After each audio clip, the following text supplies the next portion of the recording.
I'm honored now to introduce a very special guest. He holds the most critical and high-profile position for Jews in Britain. Rabbi Ephraim Mervis is the Chief Rabbi of the United Kingdom. He formerly was the Chief Rabbi of Ireland. Rabbi Mervis, incredible to have you on this show. Thank you so much for joining us. Yes, hello, Shana Tova. As the Jewish New Year approaches, what message do you believe Jews and the world especially need to hear right now? Rosh Hashanah, the Jewish New Year, is the anniversary of the birth of Adam. So it's the commencement of the life of mankind. And we utilize the opportunity of our New Year, together with Yom Kippur, the fast day which follows 10 days later, for introspection, for self-perfection, for taking stock of our lives up to that point, and for engaging in what we call teshuvah. Teshuvah is a phenomenal concept because it literally means return. So thanks to teshuvah, I return to become the real me. And the best way that I can explain this is, let's take a piece of sculpture, Michelangelo's David. Now, there are two ways of explaining how David came about. The first is to say that Michelangelo created something out of nothing. The second way is to explain that actually David was always within that slab of stone. All that the artist did was, the sculptor did was, to remove the unnecessary parts in order to reveal David, who was always there. Now that is what Teshuvah is. Our real selves exist within ourselves. And we take advantage of this annual opportunity to peel away the unnecessary parts of our personalities and our characters to reveal the people that we hope God intended us to be. So it sounds like one of the messages is really to find and reveal our true selves during this holiday period. But many Jews, Rabbi Mervis, feel apprehensive as they go into Yom Kippur. It's a fast. They feel fearful of judgment. Do you have some words that will help them go into this holiday with a kind of more positive perspective?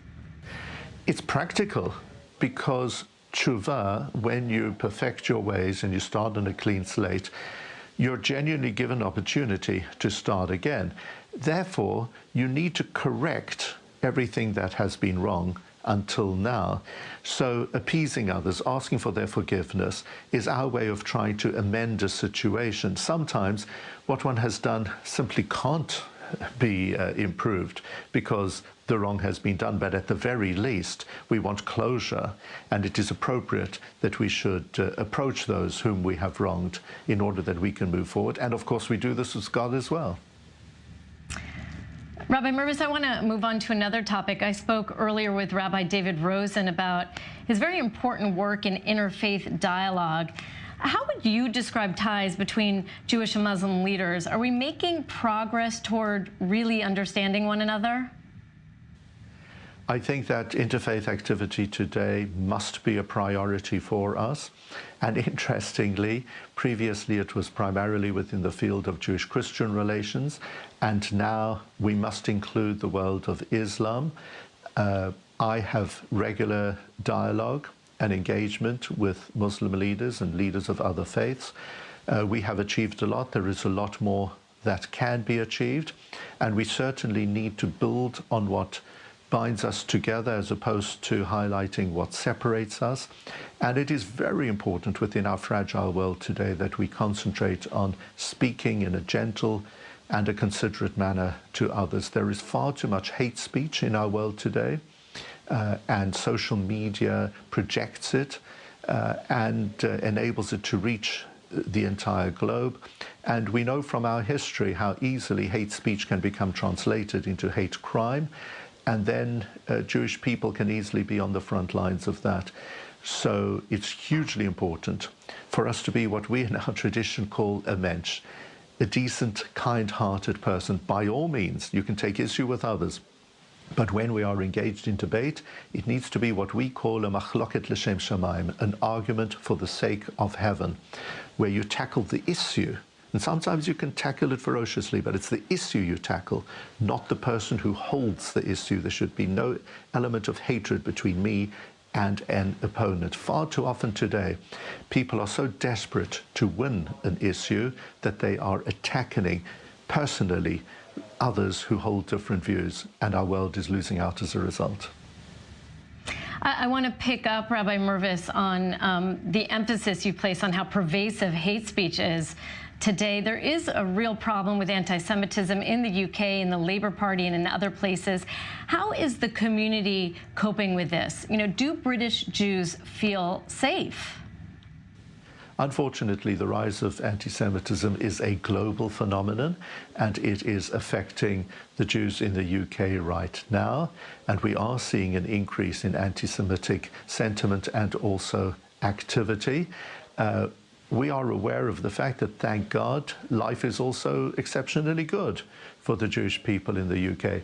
I appeared some time ago before the Home Affairs Select Committee when they were quizzing me on the rise of anti-Semitism, and at the beginning of the hearing I took out a sheet of paper and I scribbled a black dot in the middle, and I said to the panel of parliamentarians, "What did you see?" And they said, "Well, we see a black dot."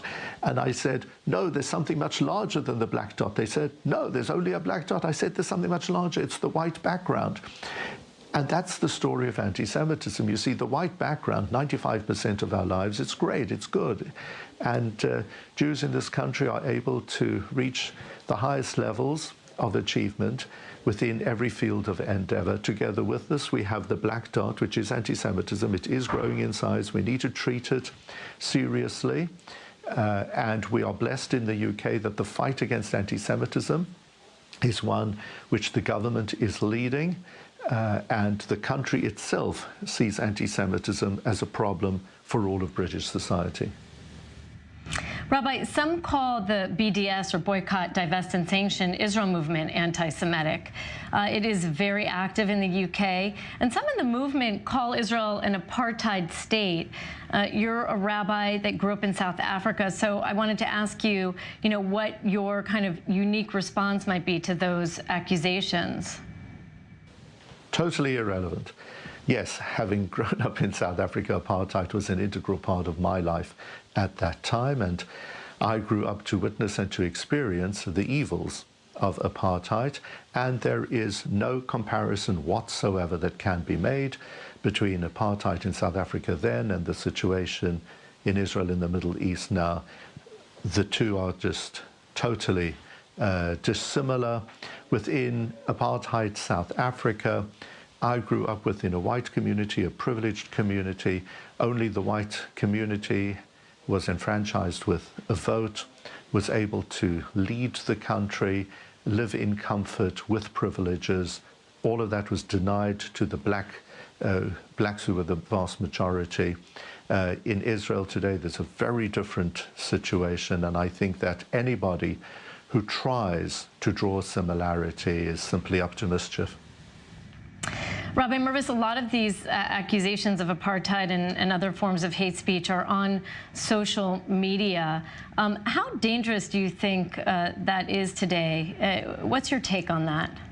I'm concerned because the younger generation is being raised within an environment within which our society seems to legitimize hate speech, and that is very dangerous. Our younger people today need to know that it is totally out of order, and we need to be educating younger people about debate, about argument, how to engage in issues.